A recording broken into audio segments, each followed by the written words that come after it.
누구를 딱 찍어놓고 그 사람 주변을 1년 12달 계속 다 뒤지고 뒤져갖고 투망 수사이자 훌치기 수사라고 처참한 폭력입니다.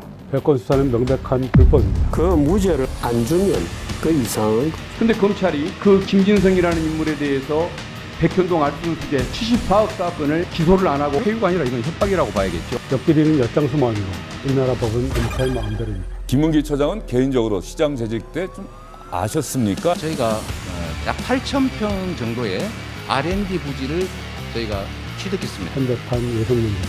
형사법에 대해서 엄청나게 숙련된 검사와 이 법정에서 마주쳐야 된다는 것 자체가 하나의 재앙입니다.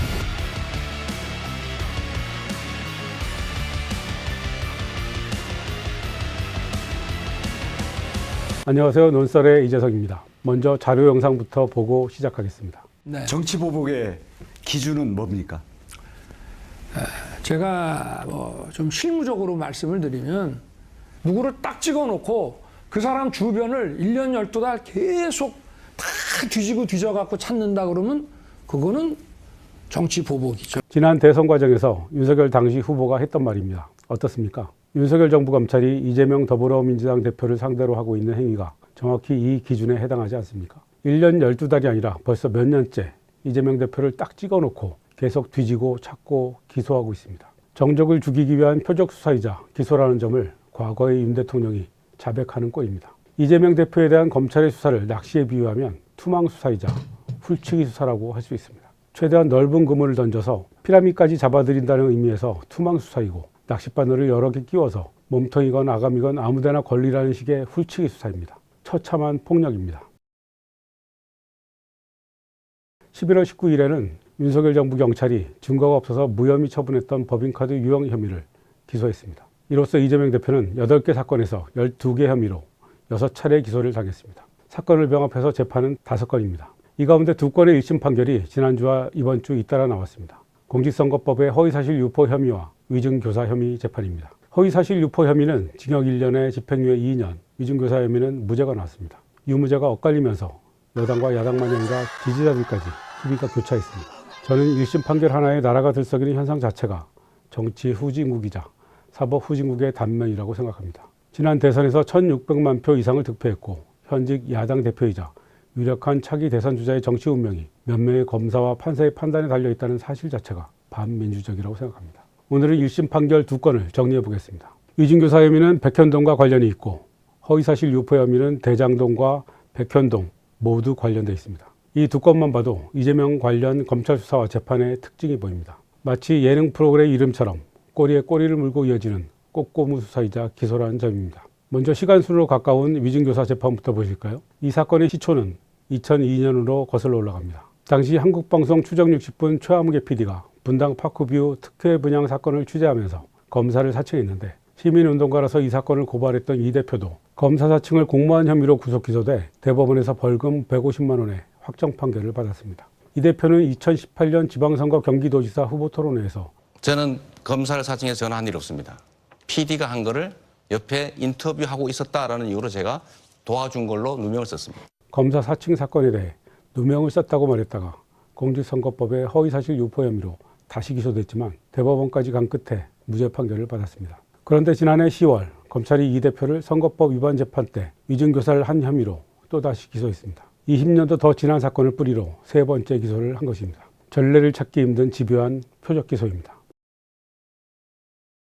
사실상 유일한 증거인 이재명 대표와 고 김병량 성남시장의 비서실장이었던 김진성 씨와의 통화를 전체적으로 들어보면 이 대표는 10여 차례 넘게 그냥 있는 대로 말해달라고 합니다. 그런데 검찰은 30분가량 되는 전체 통화 내용을 짜깁기 위해서 이 대표가 거짓 증언을 요청하는 것처럼 보이게 만듭니다. 검찰이 유죄의 핵심 증거로 제시하는 발언은 바로 이것입니다. 그런 얘기를 들었다고 해주면 되죠.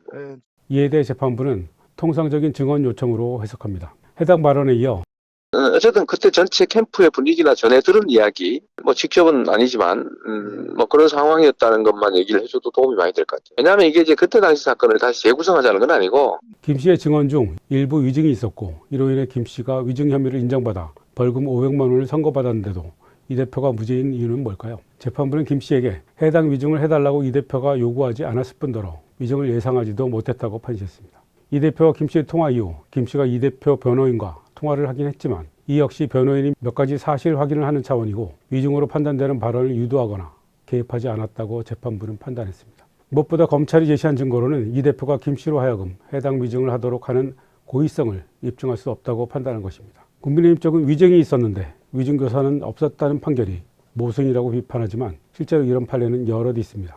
의심할 수 없을 정도로 명백한 증거가 없는 한 피고인의 이익으로 라는 형사재판의 대원칙에 충실한 판결입니다. 위증교사 혐의에 대한 검찰의 수사와 기소는 유죄를 목표로 증거를 왜곡했을 뿐 아니라 절차상의 문제도 심각합니다. 무엇보다 불법적 별건 수사입니다. 백현동 사건으로 피의자인 김진성 씨 휴대전화를 압수했고 거기서 이재명 대표와 김진성 씨의 통화 녹음 파일을 발견한 것입니다. 이 파일을 토대로 위증교사 혐의를 수사하고 기소했습니다. 별건 수사는 명백한 불법입니다.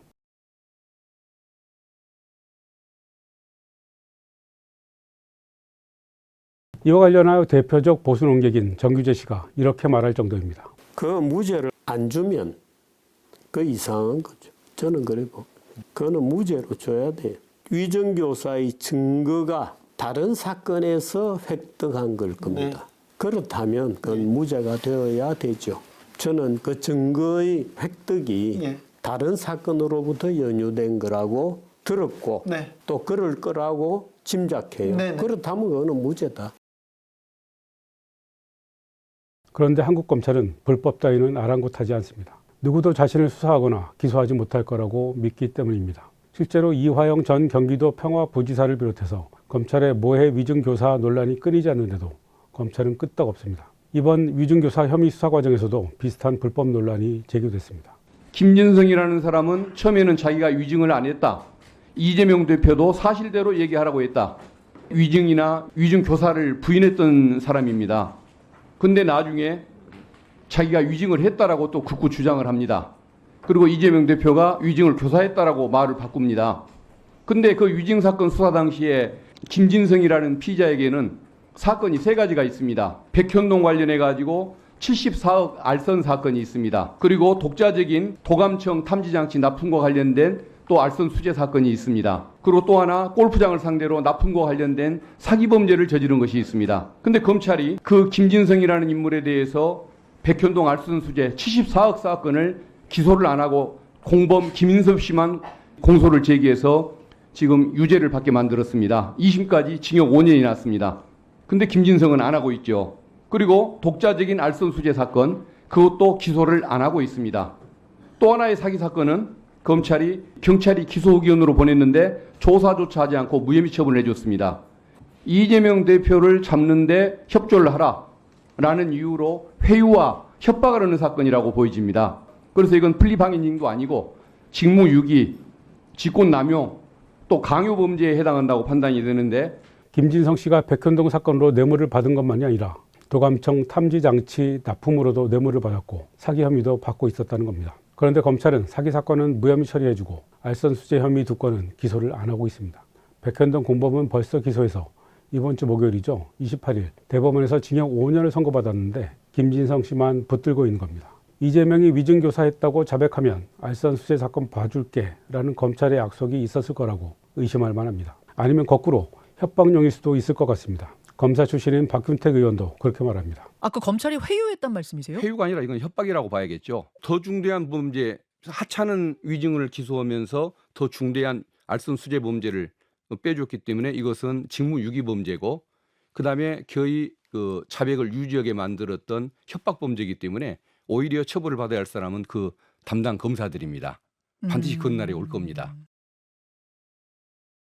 이걸 플리바게닝이라고 본다고 해도 위법이라는 사실은 변하지 않습니다. 우리나라 형법은 죄형 법정주의를 채택하고 있기 때문에 플리바게닝을 허용하지 않습니다. 피의자가 수사에 협조하는 대가로 형량을 감면받는다는 게 정의에 관한 우리나라 사람들의 관념에 맞지 않고 사법부의 권한을 침해하는 측면도 있습니다. 그래서 검찰의 몇 차례 시도에도 불구하고 플리바게닝 제도는 도입되지 않았습니다. 그런데 검찰은 버젓이 플리바게닝을 시행하고 있습니다. 대장동 사건에서 애초 이재명 대표에게 불리한 진술을 하지 않던 유동규 씨가 어느 순간 태도를 바꾸더니 구속 만료로 석방된 사실 기억하시죠? 반면 검찰에 협조하지 않고 있는 김만배 씨는 3번이나 구속됐습니다. 이른바 대북송금 사건의 김성태 쌍방울 회장도 마찬가지죠. 어느 날 갑자기 이화영 전 부지사와 이재명 대표에게 불리한 진술을 시작하더니 석방됐고 현재 불구속 상태에서 재판을 받고 있습니다. 검찰의 회유에 넘어갔다가 되돌아온 이화영 전 부지사는 징역 9년 6개월을 선고받고 복역 중입니다. 엿길이는 엿장수 마음이고 우리나라 법은 검찰 마음대로입니다. 유죄를 선고받은 허위사실 유포 혐의 수사와 기소는 더 심각합니다. 과도한 유추와 짜깁기, 편파적 법리 해석으로 점철되어 있습니다. 재판부가 이를 거의 그대로 인정했다는 사실이 절망적입니다. 게다가 당선 무효형인 벌금 100만 원을 훌쩍 뛰어넘는 양형이어서 충격을 주고 있습니다. 이 기소와 재판이 얼마나 엉터리인지 최대한 압축해서 말씀드리겠습니다. 이재명 대표에 대한 다른 수사나 기소와 마찬가지로 허위사실 유포 혐의 역시 먼지 털기 또는 기후재직 수사이고 기소입니다. 먼지가 날 때까지, 비가 올 때까지 털겠다는 의도가 명백합니다. 이 혐의는 크게 두 가지로 나뉘는데요. 하나는 대장동, 다른 하나는 백현동 사건에서 파생한 속편 성격입니다. 이번 1심 판결은 윤석열 정부의 정적을 사법적으로 제거하려는 정치검찰의 억지 기소를 무책임하게 추인한 자판기 재판이자 정치 재판으로 역사에 남을 것입니다. 이 혐의의 핵심이 바로 김문기 몰랐다 발언인데요. 이에 대해 재판부는 무죄라고 판단했습니다. 당연한 판결입니다. 이 발언 역시 전체 맥락을 들어보면 억지 기소라는 사실을 알 수 있습니다. 김문기 처장은 개인적으로 시장 재직 때 좀 아셨습니까? 아니면 어떻습니까? 제가 시장 재직 때는 몰랐고요. 예. 그러니까 뭐 하위 직원이었으니까 그때 당시 아마 팀장이었을 예. 겁니다. 팀장이었을 텐데 제가 이분을 알게 된 거는 제가 도지사가 된 다음에 이제 그 기소가 됐지 않습니까? 예. 그러니까 개발 이익을 5,500억을 확보했다는 말이 거짓말이다라고 제가 기소가 된 일이 있어서 그 재판 과정에서 제가 그 세부 내용을 전혀 모르니까 우리는 지침만 줬지만 그거를 파악하는데 주로 알려줬던 사람이 당시 이분이었어요. 재판, 도지사가 돼서 재판 받을 때 이 사람의 존재를 알게 됐고 전화도 꽤 많이 했고 제가 계속 물어봐야 되니까요. 업무 파악을 가장 잘하고 있는 사람이었던 것 같습니다. 당시. 질문 자체가 개인적으로 알았느냐입니다. 시장 재직 때 몰랐다는 답변은 개인적으로 잘 몰랐다는 뜻으로 해석하는 게 맞습니다. 개인적으로 연락하고 지낼 만큼 가까운 사이가 아니었다는 얘기입니다. 이 사람을 자세히 알게 된 것은 도지사가 되고 대장동이 문제가 되면서라는 얘기입니다. 모르는 사람이라고 부인하는 취지가 아닙니다. 그런데도 국민의힘 쪽이 발언을 거두절미해서 문제 삼았고 검찰이 기소까지 하게 된 것입니다. 공직선거법은 사실이나 행위에 관한 허위 발언만 처벌할 수 있습니다. 누구를 안다 모른다 같은 인식이나 기억은 처벌하지 못합니다. 검찰이 교유행위라는 희한한 말을 만들어 부랴부랴 공소장을 변경한 이유입니다. 이 가운데 재판부는 해외 출장 중 찍은 사진에 관한 발언을 행위에 관한 발언으로 치환시킨 검찰의 주장을 그대로 받아들입니다. 국민의힘에서 4명 사진을 찍어가지고 마치 제가 골프를 친 것처럼 사진을 공개했던데 제가 확인을 해보니까 전체 우리 일행 단체 사진 중에 일부를 떼내가지고 이렇게 보여줬더군요. 조작한 거죠. 이 발언은 박수영 국민의힘 의원이 페이스북에 공개한 사진에 대해 한 말입니다. 이 대표는 이 사진이 골프를 친 날 찍은 것이 아니고 10명이 단체로 찍은 사진 가운데 고 김문기 씨가 포함된 4명만 잘라서 공개한 것이어서 조작이라고 비판한 것입니다. 그런데 검찰은 이 대표가 하지도 않은 말인 김문기가 골프를 치지 않았다는 발언이라고 해석해서 허위사실로 기소했고 재판부는 유죄를 인정했습니다. 다음날 골프를 쳤는데 이날 방송에서 왜 골프를 치지 않은 것처럼 말했냐고 정치적으로 따질 수는 있습니다. 그런데 하지도 않은 말을 했다고 법정에 세우는 건 다른 일입니다. 이번 판결은 사후적 추론에 따라 발언의 외연을 확장하는 것을 금지한 대법원 판례에 위배됩니다. 머리가 좀 복잡해지고 계시죠? 저도 설명해드리면서 자괴감이 듭니다. 무슨 대단한 권력형 비리도 아니고 부패 사건도 아닌데 이런 걸 수사하고 기소한다는 것 자체가 국력 낭비라는 생각이 듭니다. 그래도 비판을 하려면 사건의 실체를 알아야 하니까요. 조금만 더 말씀드리겠습니다. 이제 거의 다 와갑니다. 백현동 한국식품연구원 부지 용도 변경 관련 혐의 역시 전형적인 짜깁기 기소입니다. 검찰은 의무조항 때문에 용도 변경해줬다는 발언이 허위사실이라고 기소했고 재판부는 유죄를 선고했는데요. 재판부는 상당히 많은 분량을 할애해서 식품연구원 용도 변경이 의무조항과 관련이 없다는 사실을 입증하려고 노력합니다. 대체 의무조항이 뭔데 그러는 걸까요? 공공기관 이전 특별법에 보면은 43조 6항이 있다. 국토부 장관이 도시관리계획 이거 변경 요구하면은 지방자치단체장은 반영해야 된다. 의무조항을 만들어놨습니다. 이걸 가지고 만약에 안 해주면 직무유기 뭐 이런 걸 문제 삼겠다고 협박을 해서 사실은 성남시 공공기관 이전 부지 5곳이 매각이 몇 년 동안 불발됐던 거예요. 의무조항은 혁신도시법 제43조 6항을 말하는데요. 국토부가 특정 토지의 이용계획을 정해서 지방자치단체에 요구하면 지자체는 이를 따라야 한다는 조항입니다. 검찰이 기소한 발언은 국회 국정감사 도중 나온 답변인데요. 이 발언을 자세히 보면 문제의 의무 조항에 대한 언급은 식품연구원만이 아니라 도로공사와 토지주택공사 등 5개의 공공기관에 관한 발언이라는 사실을 알 수 있습니다. 국토부의 압박에도 불구하고 성남시가 버텨서 몇 년간 매각이 불발됐다는 내용입니다. 이어서 식품연구원에 대해서는 별도의 공문을 언급하면서 법률에 의한 요구에 따라 용도 변경을 해줬다고 말했습니다. 이걸 매각한 것은 성남시 소유지가 아니고 공공기관 식품연구원 자체가 판 것이고, 용도를 바꿔준 건 국토부의 법률에 의한 요구에 따라 어쩔 수 없이 한 것이고, 대신에 분양을 임대로 바꿔달라는 것은 식품연구원이 요청을 했는데 이것 역시 법률에 의한 요구이기 때문에 의무조항에 관한 발언은 용도 변경을 해주지 않았다는 말을 하면서 나온 것이고, 식품연구원 용도 변경과는 상관이 없는데도 검찰은 중간에 생략하고 앞뒤를 이어붙여 의무조항 때문에 용도 변경해줬다고 짜깁기 한 것입니다. 당시 박근혜 정부가 법에 따라서 공공기관 지방 이전을 추진하고 있었다는 건 명백한 사실입니다. 성남시에는 이전 대상 공공기관이 식품연구원을 포함해 5곳이 있었습니다. 이전 비용을 마련하기 위해 해당 공공기관 기존 부지를 매각하려고 했는데 자연 녹지 등으로 용도가 묶여 있어서 성남시의 협조가 필요했습니다. 그런데 아파트 같은 걸 짓게 되면 성남시에 남는 게 없지 않습니까? 대기업 본사나 R&D 센터처럼 고용을 창출하는 시설을 유치하길 원했던 겁니다. 그래서 이재명 당시 시장은 공공기관 5곳의 용도 변경을 해주지 않고 몇 년간 버텼습니다. 나머지 이 백현 이 부분은 아파트 분양하겠다고 해서 저희가 해주지 마라 라고 버티다가 결국 다시 또 국토부가 식품연구원에 대해서만 별도의 공문을 보냈습니다. 이런 지시 공문이 다시 와서 저희가 불가피하게 용도는 바꿔주는데 그냥은 못 해주겠다. 공공기여를 할 거를 내놔라고 해서 저희가 약 8,000평 정도의 R&D 부지를 저희가 취득했습니다. 실제로 나중에 도로공사 부지에는 성남 판교 제2 테크노밸리가 들어섰고 토지주택공사 부지에는 서울대 의생명단지가 들어섰습니다. 백현동도 R&D 부지를 확보하는 조건으로 준주거지역으로 절충했다는 게 이 대표의 주장입니다. 시장으로서 지역경제에 도움이 되는 쪽으로 노력하는 이유가 이렇게 범죄로 취급받아야 할 일인가요? 이게 혁신도시법의 의무조항 때문이든 아니면 국토균형발전법에 따른 것이든 그게 무슨 차이가 있나요? 재판부는 국토부로부터 협박을 당했다는 발언도 유죄를 선고했는데요. 당시 박근혜 정부는 대통령 주재 회의와 안전행정부의 이행실적 점검 등을 통해 직무유기로 문책한다는 방침을 하달했습니다. 압박 정황이 있었던 사실은 분명합니다. 더구나 협박이란 단어는 사람에 따라 달라질 수 있는 주관적인 감정입니다. 누구는 협박이라고 느낄 수 있고 누구는 별거 아니라고 느낄 수 있죠. 이걸 어떻게 허위로 판단할 수 있나요? 100쪽이 넘는 판결문은 너무나 깨알같은 사실과 법리를 파고들고 있어서 끝까지 읽어내기가 어려울 정도입니다. 사소한 말실수를 법정에 세운 트집 기소의 진위를 밝히기 위해 온 나라가 홍역을 치르고 있는 현대판 예속 논쟁입니다. 이런 논쟁이 대체 나라 발전에 무슨 도움이 되나요? 당선자도 아닌 낙선자가 상대방 비방도 아니고 자신을 변호하는 과정에서 설령 일부 거짓이 있었다고 하더라도 그것이 당선 무효에 해당할 만큼 중대한 범죄인가요? 검찰의 기소에 대해 대선 후보 시절 윤 대통령은 이렇게 말했습니다. 여러분들이 만약에 기소를 당해가지고 재판을 받으면서 몇 년 동안 재판을 받고 결국 대법원에 가서 무죄를 받았다고 하더라도 여러분의 인생이 절단납니다. 그러니까 판사가 마지막에 무죄를 선고해서 여러분이 자유로워지는 것이 아니고 형사법에 대해서 엄청나게 숙련된 검사와 이 법정에서 마주쳐야 된다는 것 자체가 하나의 재앙입니다.